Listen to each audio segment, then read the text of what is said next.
राज्य सर्व कर्मचारी संघ के राज्य उप प्रधान और हरियाणा विद्यालय अध्यापक संघ के राज्य प्रधान साथी धर्मेंद्र डांडा जी, हमारे सामने CN भारती जी और जो रिटायर्ड कर्मचारी संघ के साथी बैठे हैं जिन्होंने ताउम्र इन महकमे में अपनी सेवाएं दी हैं और आज भी बेरोजगारों से भी ज़्यादा जो लड़ने वाले हैं इनको सल्यूट करते हुए, और आप जो चर्चा भी सुन रहे हैं वही साथी चर्चा में हिस्सा सबसे ज़्यादा ले रहे हैं जिनके अपने तजुर्बे हैं, वो भी सामने बैठे हैं। और राज्य कमेटी के, जिला के, ब्लॉक के जितने भी पदाधिकारी, यदि आबादी के अनुपात में परिवहन सेवा का विस्तार किया जाए तो कम से कम 18,000 बसों और 1 लाख कर्मचारी की जरूरत होगी। आज यह संख्या 20,000 के लगभग है। इसी नजर से कृषि, सिंचाई, पशुपालन, बैंकिंग, वन एवं पर्यावरण, औद्योगिक व तकनीकी प्रशिक्षण, कार्यालय प्रबंधन, IT व ऑनलाइन कार्यों का जोड़ करें तो राज्य में शिक्षित बेरोजगारों के बड़े हिस्से को काम दिया जा सकता है। महोदय, यह असेंबली जिला फतेहाबाद के माध्यम से यह प्रस्ताव भेजकर आपसे मांग करती है कि उपरोक्त तथ्यों पर गौर करते हुए निम्नलिखित कदम तुरंत प्रभाव से उठाए जाएं। युवाओं को अकादमिक मेरिट के आधार पर नौकरियां दी जाए। लिखित परीक्षा का अधिमान 20% से ज्यादा न हो। तैयारी के लिए 9वीं कक्षा से ही प्रतियोगिता परीक्षाओं की तैयारी के लिए व्यवस्था हो। प्रत्येक गांव व शहरी क्षेत्रों में वाईफाई सहित निःशुल्क लाइब्रेरी खोली जाए। रोजगार के विस्तार का बड़ा क्षेत्र उद्योग और विनिर्माण क्षेत्र में है। सरकार औद्योगिक क्षेत्र व विनिर्माण क्षेत्र से तालमेल के साथ अपने प्रशिक्षण कार्यक्रमों को जोड़कर चलाए तो नियोजित ढंग से रोजगार के अवसरों का विकास होना संभव है।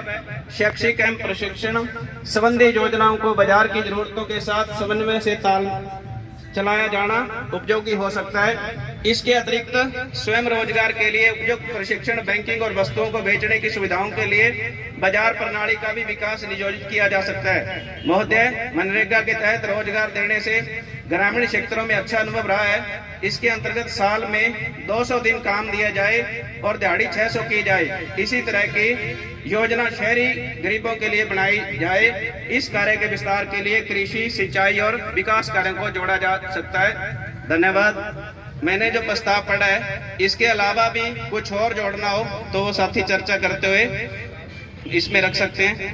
धन्यवाद। को लेकर आप लोगों के बीच में प्रस्ताव रखे हैं चर्चा के लिए। मैं सबसे पहले मेघराज जी को आमंत्रित करता हूं कि वो चर्चा में भाग लें। मेघराज जी। अभी जो प्रस्ताव आया है, असल में आज बिल्कुल सही बात है कि पूरे देश में आज बेरोजगारी के मामले पर यहाँ नंबर 1 है। सार्वजनिक क्षेत्र में अगर अपन निगाह डालें, चाहे कोई भी महकमा हो, सभी जगह कर्मचारियों की नियुक्ति कम है, बेरोजगारों की संख्या ज़्यादा है। अकेला कोई महकमा, चाहे नहर महकमा लगा लो, P&R लगा लो, रोडवेज लगा लो, जितने महकमे हैं पूरे, चाहे स्टेट के, सेंटर के, तो ये बिल्कुल सही बात है कि जनसंख्या के अनुपात में कार्यालयों में जनता की सुविधा के लिए, इनकी सेवा करने के लिए उनके अनुपात में रोजगार की भर्ती नियमित की जानी चाहिए। तो पसंद करता हूँ। धन्यवाद। आदरणीय अध्यक्ष महोदय व सम्मानित हाउस साथियों, जिसमें राज्य में रोजगार विस्तार जो प्रस्ताव असेंबली में रखा है, आज हरियाणा की जनसंख्या को देखते हुए अलग अलग विभागों के अंदर अगर कर्मचारियों की बात करें तो बहुत कम है। वर्कलोड कर्मचारियों में इतना बढ़ा हुआ है कि वो मानसिक स्थिति से बिल्कुल पीड़ित है। और हरियाणा के अंदर बात करें, चाहे वो बिजली की बात करें, शिक्षा की बात करें, स्वास्थ्य की बात करें, और गांव के अंदर इसमें जैसे अभी लिखा है कि ई-लाइब्रेरी का भी, तो इसमें कि प्रत्येक गांव के अंदर स्टेडियम की बात हो, वहाँ कोच नियुक्त करने की बात हो, तो मतलब हरियाणा के अंदर बहुत से विभाग ऐसे हैं जिनका और अधिक विस्तार करके जो बेरोजगार है, आज जो शिक्षित वर्ग है, बहुत बड़ा शिक्षित वर्ग है जो बेरोजगार है, और बेरोजगार होने की वजह से जो हरियाणा के अंदर सामाजिक स्तर के ऊपर जो विनाश हुआ है, जो चोरी की घटना से, इस असेंबली के माध्यम से रिक्वेस्ट करूंगा कि वो सभी विभागों के अंदर जो रिक्त पद पड़े हैं उनको तुरंत प्रभाव से भरे हुए हैं। जो अलग अलग विभागों के अंदर कच्चे कर्मचारी कार्यरत है वह की एक रेगुलेशन पॉलिसी बनाकर सभी विभागों के अंदर जो भी कर्मचारी है उनको नियमित किया जाए। और मैं इस रोजगार विस्तार जो प्रस्ताव है इसका समर्थन करता हूँ। धन्यवाद सर। सभापति महोदय, जो रोजगार विस्तार का जो प्रस्ताव पास किया हम इसके समर्थन में हैं, लेकिन सरकार क्या चाह रही है? सरकार तो जो कच्चे या पक्के कर्मचारी हो उनको बाहर करना चाह रही है। रोजगार तो दूर की बात रही, सरकार की जो पॉलिसी है वो ये चाह रही है कि हम जनता को जितना गरीब बनाए उतना ही बढ़िया है। यानी 70 से 80% लोगों को बस 5 किलो अनाज देने की बात कर रही है। कर्मचारी है, अब जो पढ़ा लिखा तबका है वो अब आगे जाके क्या करेगा, उसका भविष्य क्या होगा, ये तो भविष्य के गर्भ में है। सरकार तो इस पर कुछ भी बोलने को तैयार नहीं है। तो हम सब इसका समर्थन करते हैं कि रोजगार का विस्तार किया जाए ताकि आम जनता को सहूलियत मिल सके। अगर हमारे बच्चे पढ़े लिखे अगर रोजगार प्राप्त करेंगे तो ही हमारा जो देश हमारा राज्य है वो आगे बढ़ेगा। धन्यवाद सर।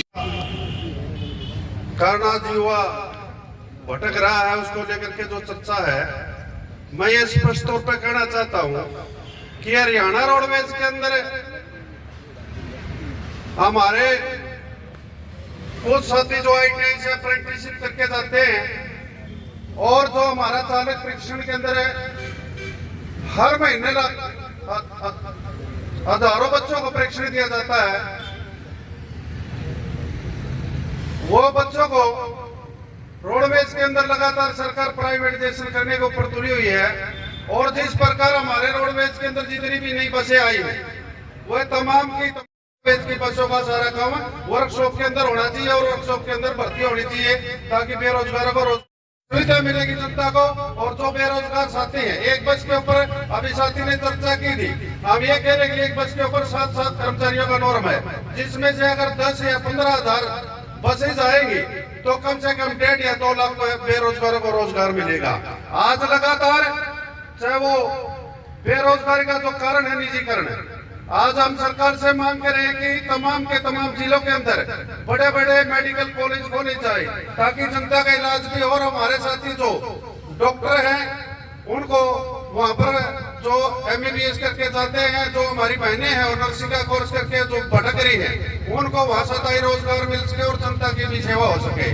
जिस प्रकार से बिजली के अंदर भी है, बिजली के अंदर भी हम ये कह रहे हैं कि सरकार उसको विभाग का विस्तार करे और जो हमारे साथी ITI से इलेक्ट्रिशियन का जो डिप्लोमा करके आ जाते हैं उनको रोजगार मिले। महोदय, मैं लगातार ये कह रहा हूँ, आज जो हालात है देश की बेरोजगार के कारण, जो हमारे बेटे हैं हमारी बेटियां हैं वो दूसरे रास्ते के ऊपर चल पड़ी है।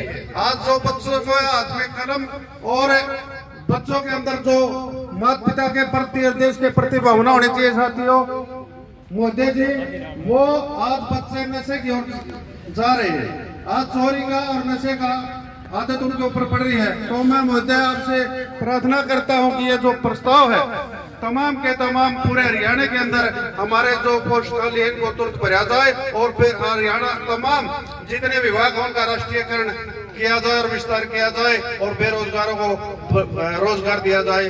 धन्यवाद अध्यक्ष महोदय समय देने के लिए।